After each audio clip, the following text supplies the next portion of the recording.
తాను తమిళనాడులోని తూత్తుకుడి నుంచి ఎన్నికల్లో పోటీ చేస్తున్నానన్న ప్రచారం నిజం కాదన్నారు governor Tamilisai Soundararajan.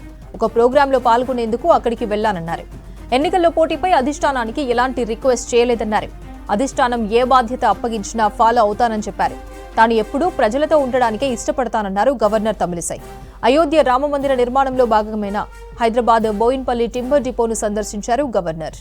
There is no any true in that. I am here and it's all only speculations. If I want to decide anything, I will call all of you and I will decide and I will let you know, because I am very much involved in the activities of Telangana as well as Puducherry. Went to my native place where I contested because heavily Thoothukudi was affected by floods. As a humanitarian approach, because so many people worked for me, and even though I did not win, some significant amount of people voted for me. So when that section of the Tamil Nadu, that district was very heavily affected, lot of lives, and because of that I wanted to give them some relief measures.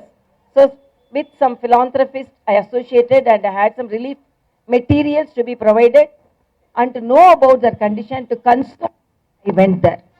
So my visit suddenly made a twist that I am going there and contesting there. Everything I have left to our Honorable Prime Minister and the Lord Rama. But till now I am working, but till now I myself have not put forward any decision, and this all speculations. No, that's what I told, no. I went for, I contested. That is history. Whether contesting or not, now I am working as governor. And future, if at all any decision, I will call you and tell, and otherwise there is no any hidden agenda for me at all. My agenda is always open. I am a person who always wanted to be with the people. But when no work is given to me, I will do it with full satisfaction, and I am doing my work. And sometimes whatever the work given to us, like they are putting the sculptures with whole mind, I am also putting my whole mind and thought in my work. No, I have not. That is also a wrong message. I did not go to Delhi. I did not request the High Command. That's all wrong news. I did not go to Delhi at all. Governor comments పై మరిన్ని details bureau chief Satyam phone line లో అందిస్తారు. సత్యం, governor comments ని ఎలా అర్థం చేసుకోవాలి? జరుగుతున్న ప్రచారం ఆమె పార్లమెంట్ ఎన్నికల్లో పోటీ ప్రచారం నుంచి ఆమె తమిళనాడు నుంచి ఈసారి ఎన్నికలలో ఉంటున్నట్టు కూడా ప్రచారం జరుగుతుంది. ఈరోజు ఆమె అయోధ్య రామమందిరానికి హైదరాబాద్ నుంచి తయారవుతున్న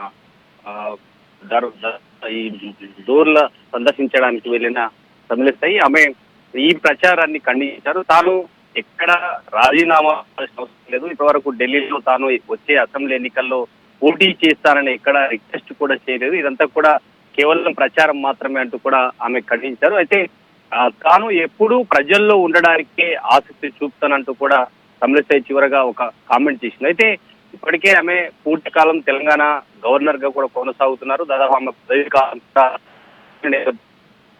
ఎన్నికల్లో తమిళనాడులో బీజేపీ నుంచి బరిలోకి దిగే బలమైన అభ్యర్థులు అన్ని పార్లమెంట్ స్థానాలు లేకపోవడంతో గతంలో బీజేపీ రాష్ట్ర అధ్యక్షురాలుగా తమిళనాడు రాష్ట్ర అధ్యక్షురాలుగా పనిచేసిన రాజకీయ అనుభవం ఉన్న తమిళిసైని చాలా రాజకీయాల్లో చాలా యాక్టివ్ గా ఆమె కావడము, తెలంగాణ గవర్నర్ గా కూడా చాలా సందర్భాల్లో కూడా అది గతంలో అధికారంలో ఉన్న బీఆర్ఎస్ ప్రభుత్వం పైన ఆమె కామెంట్స్ కానీ రాజకీయాల్లో చాలా క్రియాశీలకంగా కామెంట్ చేస్తున్న నేపథ్యంలో మరోసారి తమిళనాడు నుంచి బీజేపీ పార్లమెంట్ అభ్యర్థి బీజేపీ నుంచి బరిలో కూడా బీజేపీలో చర్చ సాగుతున్న నేపథ్యంలో పార్లమెంట్ ఎన్నికల్లో ప్రచారం. కానీ ఆమె తాజాగా చేసిన కామెంట్ చూస్తే తాను ఎక్కడ అధిష్టానానికి బీజేపీ అధిష్టానానికి పోటీ చేస్తారని రిక్వెస్ట్ చేయలేదు, ఢిల్లీలో ఎవరితో భేటీ కాలేదు, కానీ తాను ఎప్పుడు ప్రజల్లో ఉండడానికి ఆసక్తి చూపుతానంటూ కూడా ఆమె చివరగా చేసిన కామెంట్ అధిష్టానం ఎలాంటి బాధ్యతలు అప్పచెప్పినా పనిచేయడానికి సిద్ధంగా ఒక సంకేతం ఇచ్చారని భావించవచ్చు అని చెప్పవచ్చు. కానీ నేరుగా పోటీ చేస్తానని అధిష్టానాన్ని రిక్వెస్ట్ చేయలేదు, పార్టీ నన్ను ఇప్పటి వరకు ఎంపీగా పోటీ చేయాలని ఆదేశాలు జారీ చేయలేదు. ప్రస్తుతానికి తెలంగాణ గవర్నర్ గా ప్రజా సమస్యలు ఎక్కడ ఉన్నా తాను రియాక్ట్ అవుతాను, తాను ఎప్పుడు ప్రజల్లో ఉంటాను ఆమె కామెంట్ చేసింది. ఇప్పుడు ప్రస్తుతానికి కేవలం మాత్రమే, కానీ మీరు ఎలాంటి బాధ్యత చెప్పినా నిర్వహించినట్టు కూడా ఆమె చివరిగా చేసి కామెంట్ చూస్తే పార్లమెంట్ ఎన్నికల నాటికి పార్టీ నిర్ణయం తీసుకుని ఆమె సిద్ధంగా ఉన్న సంకేతం ఇచ్చారని చెప్పవచ్చు.